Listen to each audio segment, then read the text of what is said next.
Evangelho, segunda-feira da 27ª semana do Tempo Comum.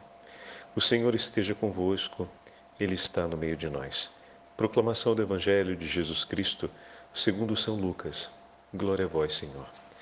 Naquele tempo, o mestre da lei se levantou e, querendo pôr Jesus em dificuldade, perguntou: Mestre, que devo fazer para receber em herança a vida eterna? Jesus lhe disse: O que está escrito na lei? Como lês?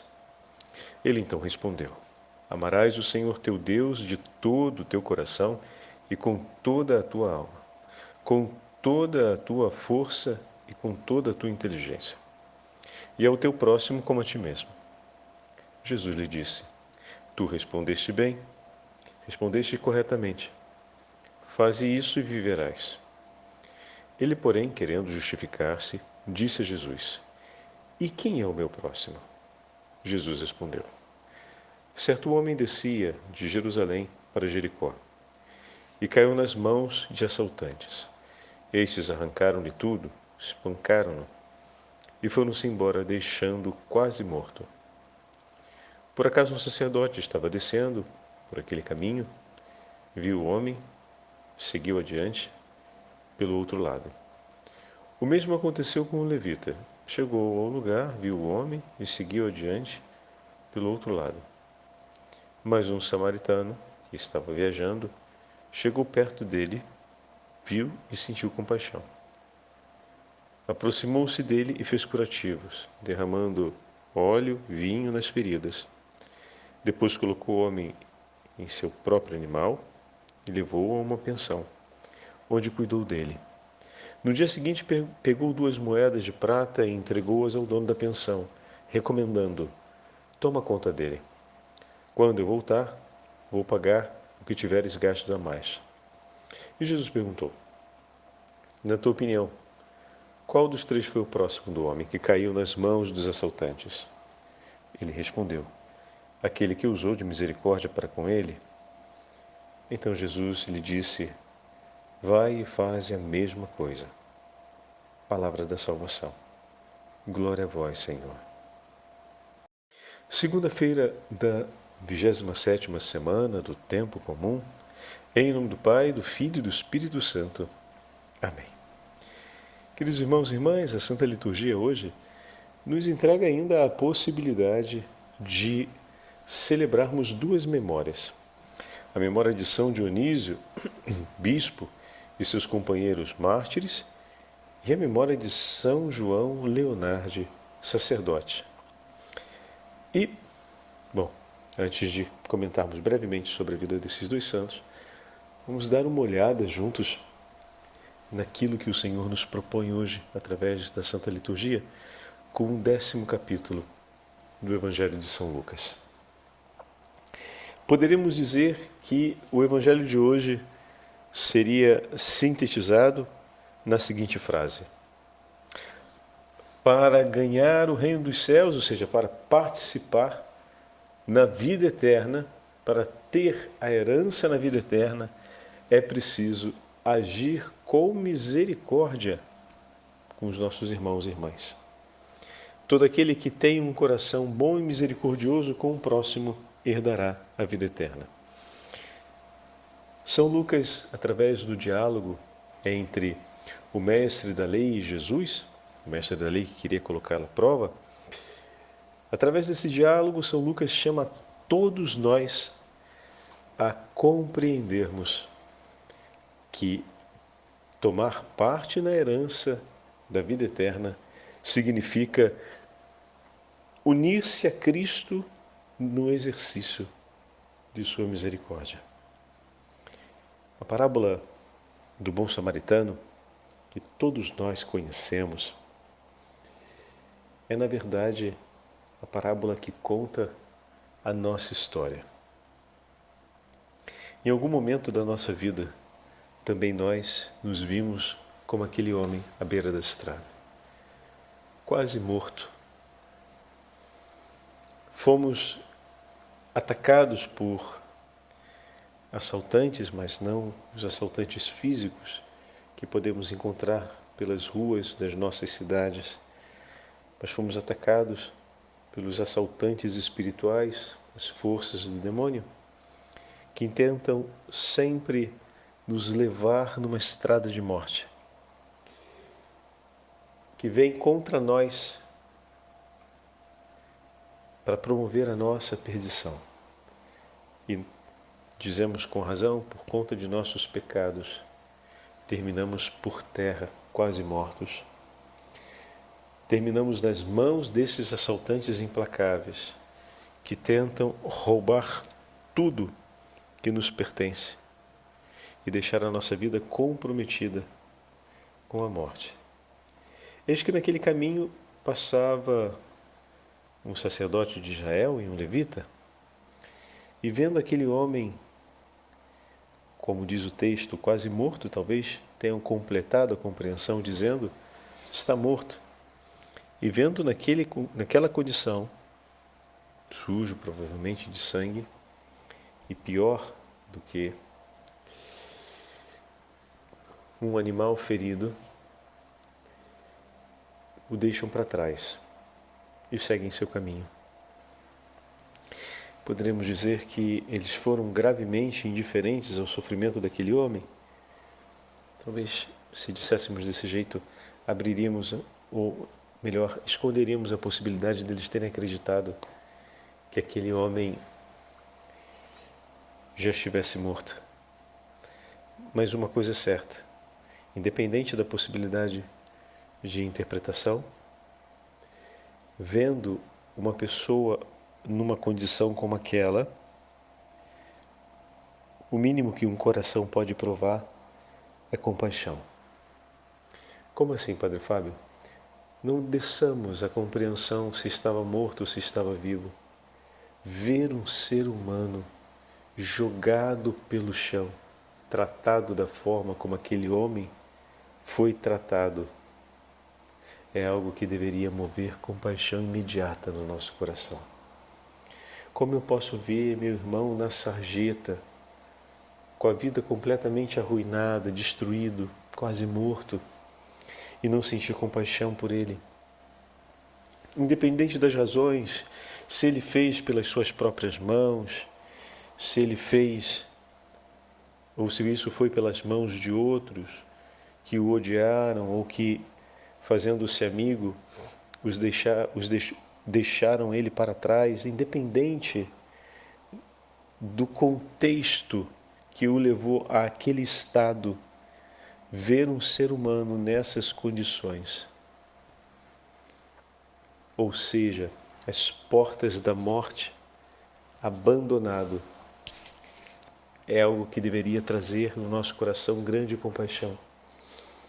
O texto de hoje nos mostra claramente que Deus não abandona ninguém, que Deus se comove profundamente com o estado em que podemos nos encontrar na nossa vida. Seja ele possibilitado pelos erros que cometemos, seja ele possibilitado pela maldade e a realização da maldade por parte de outras pessoas, enfim, Deus sempre se comove com a condição na qual nós podemos vir a terminar a nossa vida. E o Senhor se importa conosco. Ele não veio perto daquele homem, a imagem do Senhor está na pessoa do samaritano da parábola, ele não vai próximo daquele homem para saciar a sua curiosidade em saber se ele está vivo ou se ele está morto. O que move a proximidade entre eles é a compaixão. Mudar a direção ou mudar a estrada, mudar o lado em que se caminha, significa não admitir compaixão. Não é indiferença. Ele foi indiferente. Se ele fosse indiferente, ele continuava caminhando no mesmo lugar onde ele estava. Então, se o sacerdote e o levita viram e mudaram a estrada, eles não foram indiferentes. Entenderam? Seria indiferente se continuasse como se nada tivesse acontecido. Eles notam um ocorrido, uma situação concreta. Aí aqui vem a interpretação bíblica, que vai variar bastante.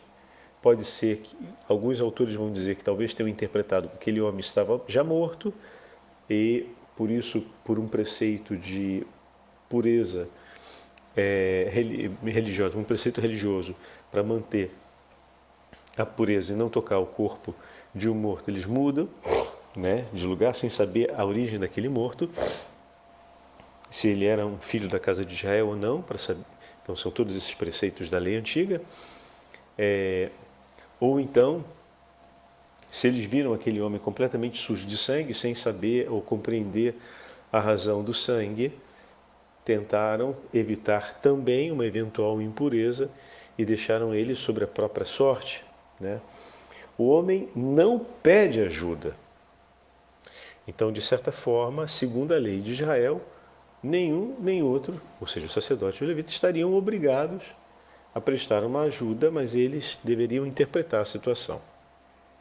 Ok, as leituras bíblicas podem nos levar a esse tipo de reflexão. Contudo, isso deixa claro que não houve indiferença. Houve uma escolha. A escolha de não dar-se ao compromisso de. Muitas vezes a gente percebe a necessidade do nosso irmão, da nossa irmã, mas a gente não quer ter o trabalho, ou a gente não quer criar um compromisso, dar-se ao compromisso de ter que fazer assim ou fazer assado. A gente prefere simplesmente constatar que algo não está bem e nos precaver de ter que ter um peso a mais na vida diante daquilo. Entendem? Muda a estrada e segue. Então eu me afasto daquela situação, porque eu não quero ter um peso a mais na vida.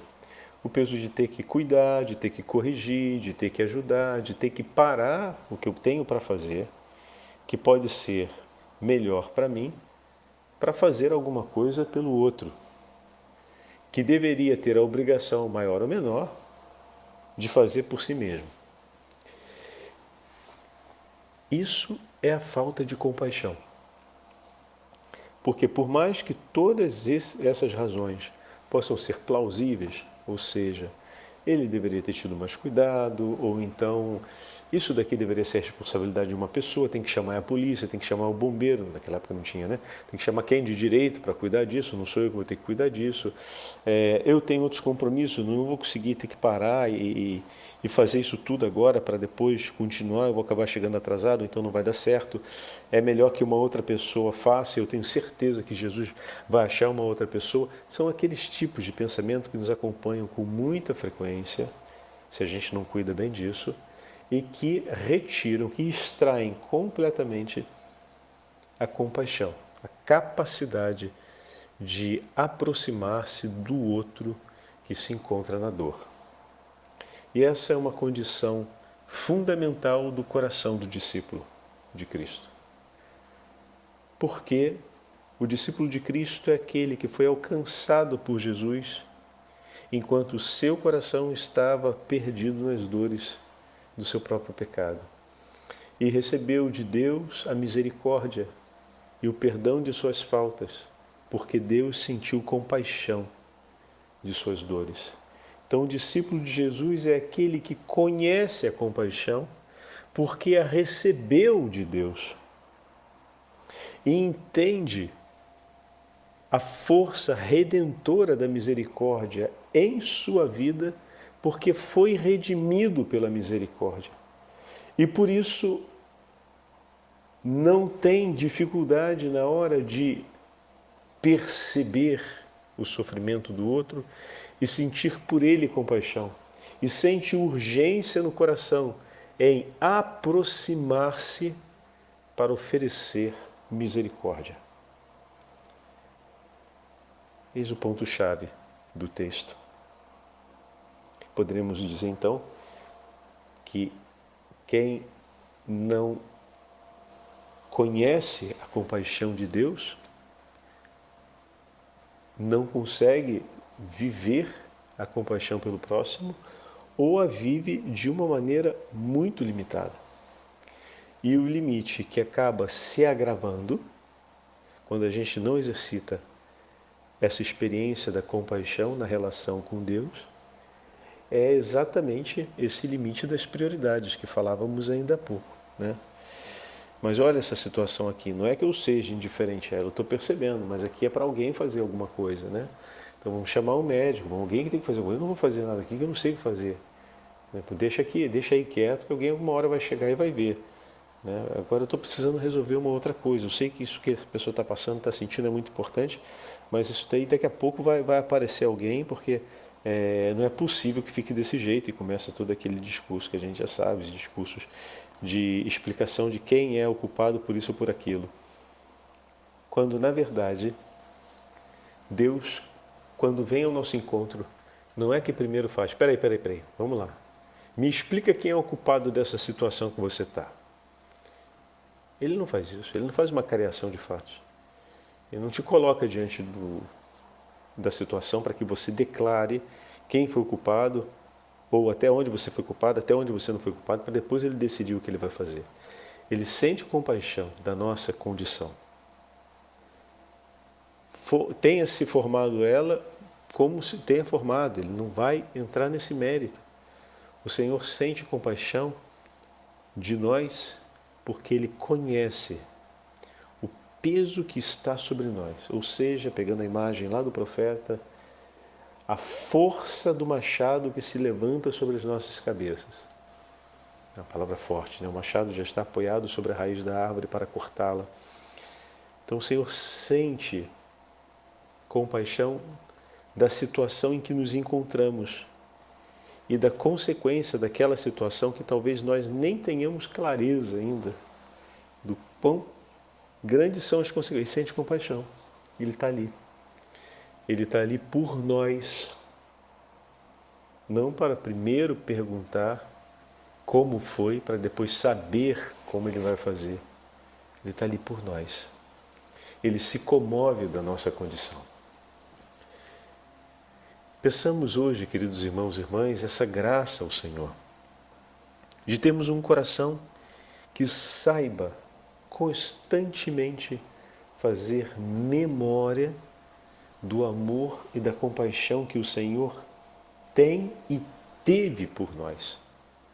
E a partir dessa memória, renovar no nosso cotidiano a sensibilidade de olhar para os nossos irmãos e irmãs. Senhor, fostes bom por mim, pode ser bom também por esse meu irmão. Tende compaixão. Senhor Jesus, fizestes assim por mim, podes fazer ainda mais por esse meu irmão, por isso eu te peço, tende misericórdia e compaixão. A proximidade daquele samaritano ao homem, como eu dizia um pouco atrás, não tem um caráter de curiosidade, mas um caráter de cuidado. Quanto mais ele se aproxima daquele homem, mais evidente ficam as dores, as feridas, a condição que ele se encontra e também a realidade de que ele ainda não está morto, mas está quase morto. E na medida em que ele percebe isso, aumenta também a sua compaixão. Quanto mais próximo nós nos tornamos do outro, com maior clareza a gente percebe as suas dores e compreende o seu sofrimento. E para um coração que tem compaixão, isso só faz aumentar o desejo de oferecer por ele tudo o que temos. Cada vez que Deus se aproxima mais dos nossos pecados e dos nossos sofrimentos e sente compaixão de nós, maior é o desejo do coração do Senhor de oferecer por nós tudo o que Ele tem e que Ele pode oferecer. Olha a grandeza do amor do teu Deus por ti. Não tenha medo de se aproximar das dores do seu irmão. Não tenha medo de você não conseguir saber como lidar, como corresponder. Olha para a forma como Deus cuidou e cuida das tuas dores. E pede que Ele te ilumine, que Ele te ajude. Faça memória da história, do amor e da misericórdia dEle, da forma como Ele foi rico em compaixão para contigo. e encontrarás não apenas a força, mas a justa medida na hora de aplicar em favor do teu irmão a compaixão que o Senhor move em teu peito. Mas distante dele, você não vai conseguir ir para além das suas interpretações. E aí o seu medo, a sua insegurança, os sentimentos que se movem dentro de você podem acabar se tornando tão fortes e tão desordenados que você não vai conseguir ouvir a voz do teu Senhor que te chama a ser misericordioso e bom. E você acaba por se afastar do teu irmão. E terá sempre uma boa justificativa para isso e uma explicação que te deixe com a consciência mais ou menos em ordem. Porque a confusão do espírito não é que ela leva de imediato a uma perda das virtudes, mas a uma diminuição da prática. Depois a perda completa. Né? Essa é uma gradualidade. Primeiro a gente sente dúvida, depois a gente faz menos do que fazia antes, depois a gente vai diminuindo, depois a gente para completamente de fazer as virtudes. Então, essa também é uma forma como as coisas se dão. Por isso, pede ao teu Senhor hoje, de maneira especial, aquilo que São Dionísio e seus companheiros mártires sempre pediram: um coração forte para testemunhar em Cristo. E num período de grandes perseguições, que foi o terceiro século, testemunhar o nome de Cristo significava entregar-se ao martírio. São Dionísio e seus companheiros foram decapitados, mas foram identificados como cristãos porque nunca limitaram a compaixão de seus corações na hora de cuidar dos mais necessitados. E por isso foram rapidamente identificados como cristãos. Olha que lindo.